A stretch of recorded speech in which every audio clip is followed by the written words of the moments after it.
So Jai Hind everyone, welcome back to the channel. आज हमने एक न्यू सेटअप लगाया है, लेट्स सी ये रहा।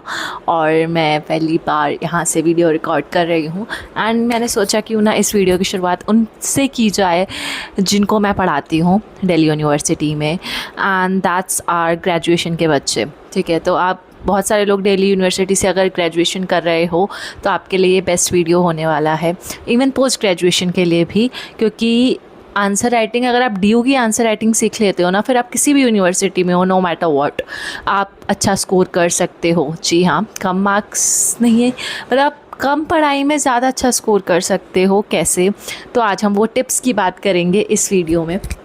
तो मैं पहले अगर आपको बताऊं, so my name is Vishali Bhatia, जो इस चैनल पे नए आए हैं, एंड मैं मिरांडा हाउस में एज ए गेस्ट फैकल्टी पढ़ाती हूँ दिल्ली यूनिवर्सिटी में ही। एंड इसके अलावा मैं एसवाईएल के बच्चों को भी पढ़ाती हूँ जिनकी संडे क्लासेस होती हैं। सो पॉलिटिकल साइंस पढ़ाती हूँ बेसिकली। सो हमको एज अ डी टीचर हमें कॉपी चेकिंग के लिए बुलाया जाता है। तो जब हम कॉपी चेकिंग करते हैं, लाइक मैं कॉपी चेकिंग करती हूँ या जो मेरे कलीग्स हैं, बाकी असिस्टेंट प्रोफेसर्स हैं, प्रोफेसर्स हैं, तो वो जब कॉपी चेकिंग करते हैं तो हम किस क्राइटेरिया के बेसिस पे आपको मार्क्स देते हैं। तो अगर आप वो क्राइटेरिया सीख लोगे, मतलब लाइक अगर आपको टीचर कॉपी चेकिंग करते टाइम क्या चीज़ें ढूंढ रहा है आपके आंसर में, अगर आपको वो चीज़ें पता होंगी तो ऑब्वियसली आपका जो आंसर है वो बेस्ट होगा और आपको दूसरों के कंपैरेटिवली आप अच्छा स्कोर कर पाओगे, राइट। सो वही सब बातें हम आज की वीडियो में करेंगे और आपको ट्रस्ट होना चाहिए इन टिप्स पे। क्यों? क्योंकि मैं खुद कॉपी चेक करती हूँ, जिसको नहीं लग रहा वो आप ये देख सकते हो यहाँ पे, कि जहाँ पे मैं सारी कॉपीज चेक कर रही हूँ एंड आपको सारी चीज़ें दिख जाएंगी। So let's begin. सो अगर आपका कोई जानने वाला भाई बहन जो भी अगर ग्रेजुएशन कर रहा है तो उनको प्लीज़ से ये वीडियो शेयर करना, ना सिर्फ दिल्ली यूनिवर्सिटी के बच्चों को नहीं, सबको आप शेयर कर सकते हो, क्योंकि डी एक टॉप यूनिवर्सिटी मानी जाती है। अगर वहाँ की आप आंसर राइटिंग सीख रहे हो तो ऑटोमेटिकली आपको बाकी जगहों पे भी वो आंसर राइटिंग काम आने वाली है। ठीक है, सो लेट्स बिगिन। सो हमारी जो फर्स्ट टिप होती है, आपको पता है कि जो क्वेश्चन पेपर आता है उसमें 10 क्वेश्चंस होते हैं, एंड 10th क्वेश्चन जो डी का एग्ज़ाम दे चुके हैं उनको पता है 10th क्वेश्चन हमारा होता है शॉर्ट नोट्स का, राइट। तो शॉर्ट नोट्स आते हैं आपके 4, और टोटल आपको कोई भी 5 क्वेश्चन अटैम्प्ट करने होते हैं। आइदर आप 5 लॉन्ग क्वेश्चंस अटैम्प्ट करो या फिर आप 4 लॉन्ग क्वेश्चंस और 1 शॉर्ट नोट अटैम्प्ट करो। शॉर्ट नोट में भी 2 शॉर्ट नोट्स अटैम्प्ट करने होते हैं, तो हमारा 10th क्वेश्चन होता है। तो आपकी पहली टिप क्या रहेगी? आपकी पहली टिप ये कि अगर आपको ज़्यादा स्कोर करना है तो हमेशा सेकेंड ऑप्शन पे जाओ। ऑल्दो कोई हार्ड एंड फास्ट रूल नहीं है कि आपको 4 लॉन्ग और 1 शॉर्ट नोट वाला क्वेश्चन अटैम्प्ट करना है, ऐसा कुछ भी नहीं है। लेकिन as a teacher, as a assistant professor at Delhi university, और एज लाइक जो मेरे साथ बाकी प्रोफेसर्स कॉपी चेक करते हैं, उनके अनुमान के अकॉर्डिंग, अनुमान नहीं सॉरी उसको क्या बोलते हैं, उनके अनुभव और उनसे बातचीत करने के according I am telling you that. So basically आपको फर्स्ट क्या करना है, हमेशा आपको जब भी अच्छा स्कोर करना है तो आप देखना 5 लॉन्ग क्वेश्चन मत अटैम्प्ट करो, 4 लॉन्ग क्वेश्चन अटैम्प्ट करो और 1 शॉर्ट नोट अटैम्प्ट करो। हमेशा शॉर्ट नोट 1 नहीं, मतलब 2 होते हैं, मतलब आई नो कि 1 शॉर्ट नोट वाला क्वेश्चन अटेम्प्ट करो। So now what's the logic behind कि मैम आप क्यों बोल रहे हो कि नहीं हमें एक शॉर्ट नोट भी अटेम्प्ट करना चाहिए? आप मेरे को लाइक अपने आप को मेरी जगह रख के सोचो, या एज अ टीचर आप क्या चाहोगे कि बच्चा कोई 5 टॉपिक अटेम्प्ट करे या 6? तो अगर शॉर्ट नोट के वो 2 शॉर्ट नोट्स अटेम्प्ट कर रहा है, इसका मतलब कंपैरेटिवली उसको ज़्यादा नॉलेज है, क्योंकि वो 6 डाइवर्स टॉपिक्स को अटेंड कर रहा है। एंड शॉर्ट नोट अटेम्प्ट करने का फ़ायदा ये होता है कि कोई 2 शॉर्ट नोट अटेम्प्ट करते हो तो उसके हर शॉर्ट नोट के आपको अलग अलग मार्क्स मिलते हैं, राइट। प्लस सेकेंड टिप आपकी ये होगी, तो एक आई गेस आपको शॉर्ट नोट वाला समझ आ गया होगा। So coming to the second tip. Second tip, आपको पता है कि एक क्वेश्चन होता है 18 मार्क्स का, राइट। अब 18 मार्क्स में से आपको कभी भी थ्योरी वाले पेपर में हम 18 में से 18 या 17 भी नहीं दे सकते, क्योंकि कोई भी ऐसा बच्चा नहीं होता जिसमें पूरा ही सब कुछ लिखा हो या उसने सारे डायमेंशंस ऐड किए हों। तो थ्योरी पेपर में इवन हाँ प्रैक्टिकल, अगर आप साइंस के स्टूडेंट हो, कॉमर्स के स्टूडेंट हो, तो उसमें हाँ प्रैक्टिकल पेपर अगर कोई है तो उसमें आपको फुल चांसेस होते हैं कि फुल मार्क्स मिलते हैं। बट स्पेशली सोशल साइंसेज और आर्ट्स के जो पेपर होते हैं उसमें कभी भी आपको, इवन ईच क्वेश्चन की मैं बात कर रही हूँ, नॉट ओवरऑल में नहीं मिलते वैसे भी, तो हर क्वेश्चन 18 मार्क्स का होता है। तो हम 18 में से मैक्स टू मैक्स 16 मार्क्स देते हैं जिसने बहुत अच्छा आंसर लिखा हो, ठीक है। एंड मार्क्स डिसाइड होते हैं, एक तो आपका क्वालिटी कंटेंट, दूसरी चीज़ जो सबसे इम्पॉर्टेंट होती है वो होता है आपका आंसर राइटिंग का तरीका, जो मैं अभी बताने वाली हूँ। तो ध्यान से सुनना और आप ये खुद चीज़ नोटिस करोगे। अगर आपने ये चीज़ टिप्स इम्प्लीमेंट करी ना, तो आप देखना आपका जो स्कोर है, अगर आप सेमेस्टर 1 में हो, आपने एग्ज़ाम दे दिया है, सेमेस्टर 2 में देखना आपका स्कोर पक्का से बढ़ेगा। सो आप क्या करना है, आपको पेजेस का ध्यान रखना है। 18 मार्क्स का क्वेश्चन है, तो आप खुद सोचो 18 मार्क्स में एज अ टीचर मैं कितने पेजेस एक्सपेक्ट करूँगी। 2 नहीं, 3 नहीं, 4, 5, 6 तो आप मिनिमम मान के चलो, और 8 पेजेस को मैं एक अच्छा आइडियल मानती हूँ। ओके, सो कम से कम आपको क्या करना है, सेकेंड टिप आपकी यही है बेस्ट, कि आप पर क्वेश्चन, क्योंकि 18 मार्क्स के, तो एटलीस्ट आप 8 पेजेस लिखो। अब आप बोलोगे मैम इतना सारा कंटेंट होता भी नहीं है, क्वेश्चन भी कैसे कैसे आ जाता है, तो उसको 8 पेजेस में डालने का भी एक तरीका होता है, ठीक है। कि अगर आपको क्वालिटी कंटेंट, अगर आपको पता है कि हाँ मैं 5-6 पेजेस मेरा है नॉलेज, वैसे 5-6 पेज लिख सकती हूँ, तो 6 भी एक मतलब अच्छा माना जाता है। अगर एटलीस्ट आप 6 तो लिखो मिनिमम, और मैक्सिमम 8 या 9 लिखो, ठीक है, ये मैं बोल रही हूँ। तो आप जितने ज़्यादा पेजेस लिखोगे उतना ज़्यादा आपको मार्क्स मिलने के चांसेस होते हैं। ऑब्वियसली हम पेजेस भी कंसिडर करते हैं कंटेंट के साथ साथ, ठीक है। तो जिसने आप ऑब्वियसली अगर आपने कम पेजेस लिखे हैं, मैंने ज़्यादा पेजेस लिखे हैं, तो मुझे ज़्यादा मार्क्स मिलेंगे। अब इसके लिए एक क्लेवरनेस मैं आपको बताती हूँ। तो ये आपको एक वीडियो दिखेगा अभी, जिसमें मैं कॉपी चेक कर रही हूँ मैं सेंटर में जाके, और मैंने एक चुपके से वीडियो बनाया था जिसमें मैं आपको बता रही हूँ कि मार्जिन कितना होना चाहिए। तो आप बहुत बच्चे ऐसे करते हैं कि ना बिना मार्जिन बनाए दोनों साइड मार्जिन भी नहीं ड्रॉ करते और सीधा लिखते जाते पूरा पेज भर देते हैं, ठीक है। और इतना वो कंजस्टेड पेज होता है कि हमें चेक करने में भी अच्छा नहीं लगता कि यार कहाँ खिचड़ी बना रखी है, ठीक है। ऑल्सो आपके हैंड राइटिंग के भी मार्क्स कटते हैं, टू बी वेरी ऑनेस्ट। अगर एज अ टीचर मुझे हैंड राइटिंग ही नहीं समझ आएगी इसने क्या लिखा है, तो मैं किस बेसिस में मार्क्स दूँ। जितना मुझे समझ आएगा मैं उस बेसिस पे मार्क्स दे देती हूँ, या कोई भी टीचर करेगा जो मेरे साथ चेक करते हैं, तो हम बात तो करते रहते हैं टीचर्स आपस में, आपने क्या करा कैसे किया, तो उन सब के भी एक्सपीरियंस मैं आपको बता रही हूँ। आप क्या करो, दोनों तरफ एक मार्जिन बनाओ। आपके पास जब आंसर शीट मिल जाती है तो आपके पास टाइम होता है, इनफ टाइम होता है कि जब तक क्वेश्चन पेपर नहीं मिल रहा खाली बैठे हैं, रूलर से दोनों तरफ आंसर ब्रॉड लाइन बनानी है। अब वो ब्रॉड लाइन कितनी होनी चाहिए ये देख लेना, ठीक है। तो ब्रॉड लाइन ऐसे नहीं कि आपने इतनी बड़ी बड़ी ब्रॉड लाइन बना दी और बीच में छोटू सा कंटेंट लिखा है, ऐसा भी नहीं करना है, ठीक है। तो आपको मतलब मिनिमल बनानी है, थोड़ी सी इधर और बीच में आपका कंटेंट होना चाहिए। मार्जिन आपको समझ आ गई। दूसरा बात आंसर राइटिंग पे। उसके बाद क्या करना है आपको, आपने मार्जिन्स बना ली and you have to do the headings which is very very important. And कुछ लोग इवन अगर आप हिंदी मीडियम से हो या इंग्लिश मीडियम से, दोनों के लिए क्राइटेरिया होता है। और हिंदी मीडियम वाले क्या करते हैं ना, सब कुछ एक साथ मिक्स करके लिख देते हैं, तो वो कभी कभार जिसकी राइटिंग अच्छी नहीं वो ऑल दो वैसे भी नहीं समझ आता।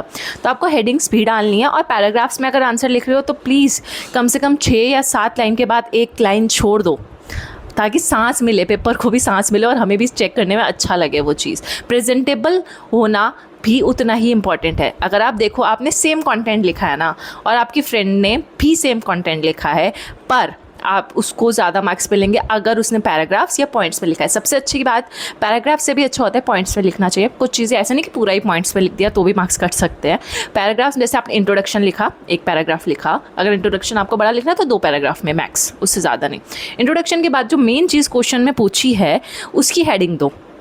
जैसे फीचर्स पूछे तो फीचर्स लिख के heading, and use black pen for headings and then blue pen. और अगर आप ब्लैक पेन नहीं लेकर गए हो या आपको लगता है कि यार टाइम वेस्ट होता है पेन चेंज करने में, इतना टाइम वेस्ट नहीं होता है ऑल्दो आप अगर इसको प्रेजेंटेबल बनाते हो तो आपको ज़्यादा मार्क्स मिल सकते हैं। मैं खुद देखती हूँ कि ना बच्चे ने कितना मेहनत से लिखा है, कोई फॉर्मेलिटी नहीं करी। कुछ बच्चे होते हैं सिर्फ फॉर्मेलिटी के लिए पेपर दे के आ रहे हैं, कुछ भी लिख दिया हो गया, ठीक है, चाहे आंसर अच्छा लिखा है पर मार्क्स कम ही मिलने वाले हैं। पहले आपको इंट्रोडक्शन की हेडिंग देनी है, देन आपको जो क्वेश्चन में मेन क्वेश्चन है फीचर्स, कैरेक्टरिस्टिक्स और एनी रिलेशनशिप पे बात हो रही है, नॉट मतलब इंटरनेशनल रिलेशंस की बात हो रही है, वो आपकी हेडिंग होनी चाहिए। फिर उसके बाद उसको पॉइंट्स में लिखो क्वेश्चन को इन द सेंस कि आपका डिपेंडिंग अपॉन द क्वेश्चन, कि अगर आपका क्वेश्चन फीचर से आया है तो डेफिनेटली आपको पॉइंट्स में लिखना है। और उस पॉइंट्स को भी आप कैसे और अच्छे से लिख सकते हो कि आप एक पॉइंट लिखा, उस पॉइंट में आप जिसके बारे में बात करो उस पॉइंट की भी हेडिंग दे दो। जैसे इस पॉइंट में आप सोशल राइट्स की बात करो तो सोशल राइट्स उससे रिलेटेड, फिर इकोनॉमिक, फिर पॉलिटिकल, फिर जो भी आपके अलग अलग डायमेंशन है आपको वो दिखा सकते हो। एंड देन उसके बाद आप आ जाओ थर्ड एंड लास्ट में कंक्लूजन की हेडिंग दो। तो एक इंट्रोडक्शन की हेडिंग, एक कंक्लूजन की हेडिंग, बीच में एटलीस्ट 2 हेडिंग या 1 हेडिंग होनी चाहिए, तब आपका एक आंसर पूरा अच्छे से फ्रेम होता है। और ब्लैक पेन यूज़ कर सकते हो हेडिंग के लिए तो गुड, नहीं यूज़ कर सकते तो जो आपका ब्लू पेन से आप लिख रहे हो उसी से अंडरलाइन कर दो एटलीस्ट हेडिंग्स को। और जो मेन पॉइंट्स है पूरे आंसर के, जैसे main keywords, not points, main keywords जो है उसको भी अंडरलाइन करो, ठीक है। टाइम थोड़ा सा ख़राब होगा लेकिन आपका बहुत बेनिफिट होने वाला है। और हर आंसर को आपको इक्वल तवज्जो देनी है, ठीक है।